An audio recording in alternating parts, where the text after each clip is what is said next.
আজ ৩রা ফেব্রুয়ারি ২০২৫। চারিদিকে বক্স বাজছে, চলছে রমরমিয়ে সরস্বতী পুজোর উদযাপন। প্যান্ডেলে প্যান্ডেলে সরস্বতী পুজো হচ্ছে, আর বাইরে সরস্বতীরা সব নতুন শাড়ি, নতুন সাজুগুজু করে বেরিয়ে পড়েছেন ঘুরু ঘুরু করতে।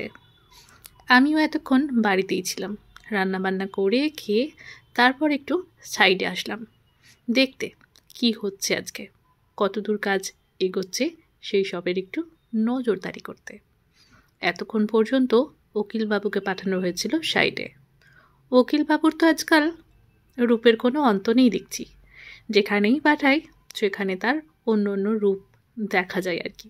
যেমন কয়েকদিন আগেই দেখলাম মিস্ত্রি কম থাকায় তিনি মশলা বয়ে একটু হেল্প করছিলেন, আজকে দেখছি মাটি ফেলছেন তিনি তাদের সাথে।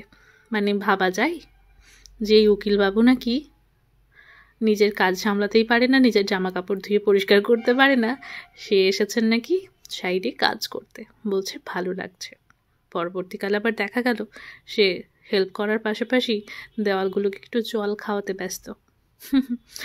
আমি একটু সমস্ত কাজ ছেড়ে এসেছিলাম তাকে বাড়ি পাঠাবো বলে, কিন্তু সে মরান্তিক বাড়ি যাবেন না।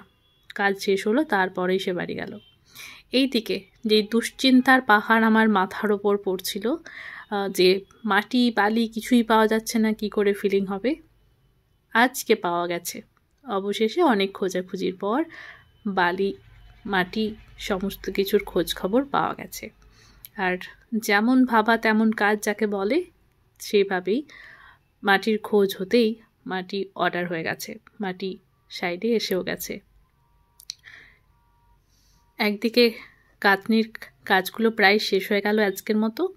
কালকে মানে আগামীকাল চেম্বারের যে গাঁথনিটা হবে মাঝে পার্টিশনটা, সেটা করা হবে। প্লাস্টার পলিশিং এগুলোর যে কাজ আছে ওগুলো আগামীতে হতে থাকবে। এইদিকে সকাল সকাল মাটি কিন্তু হাজির হয়ে গেছে, মানে দুপুরের দিকে। আবার সেই মাটি কিছুটা গ্যারেজের ভেতর ঢুকিয়েও দেওয়া হচ্ছে, যাতে জল দিয়ে বসিয়ে নেওয়া যায়। আজকে মোট 6 গাড়ি মতো মাটি আজকে এসেছে। পরবর্তী সময়ে আরও মাটি লাগবে বলতে আরও প্রচুর পরিমাণে লাগবে। শুধুমাত্র 6 গাড়ি এসেছে, 2 গাড়ি ওই বাকি মাটিতে পড়ে রয়েছে, বাকি 4 গাড়ি এই গ্যারেজের ভেতর কিন্তু ঢুকিয়ে দেওয়া হয়েছে। দেখুন, দেখে কিন্তু বোঝার উপায় নেই যে এখানে এতগুলো মাটি ঢুকিয়ে দেওয়া হয়েছে। কিচ্ছু হয়নি, জাস্ট কিচ্ছু হয়নি।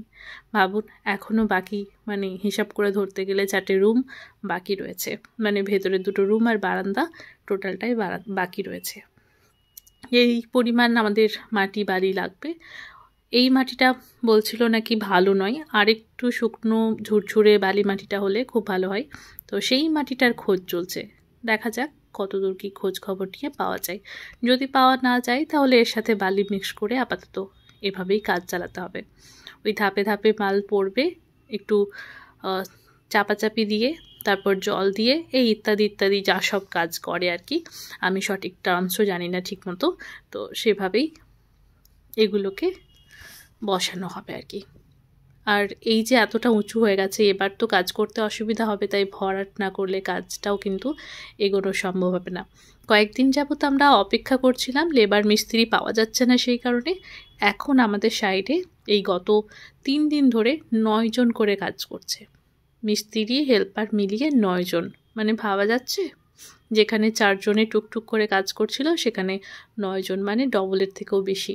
আবার তারা একটু কন্ট্যাক্ট হয়েছে তাদের সাথে যে একটু বেশি কাজ করবে, তার জন্য তাদের পেমেন্ট বেশি লাগবে, তো তারা সেই অনুযায়ী কাজ করে কিন্তু আমাদের কাজটা এই যাত্রায় উতরে দিয়েছে। তবে এক্সট্রা যে পেমেন্টটা নিয়েছে সেটা তো এক্সট্রা লাগলোই। তো এভাবেই কিন্তু আমাদের খরচের হিসাবের খাতাটাও কিন্তু বেড়ে বেড়ে যাচ্ছে। আমি একটু গুনে দেখছিলাম যে এই যে পেছনের দেওয়ালটা শুধুমাত্র প্যান ঢালাই হবে তার আগে 14 পিস ইট, মানে 14 পিস ইট পরপর সাজানোর পরে যেই হাইটটা হয়েছে, আবার সিমেন্ট আছে মাঝে অবশ্যই, সেই হিসাব মতো দাঁড়িয়েছে আমাদের দেওয়ালটা। এবার গাঁথনির কাজ কমপ্লিট হলো, এবার এখন আমাদের দেওয়া হবে সারা বাড়ির প্যান ঢালাই। ব্যাস, এখন অপেক্ষা বালি মাটি ভরে এগুলো ফিল করার।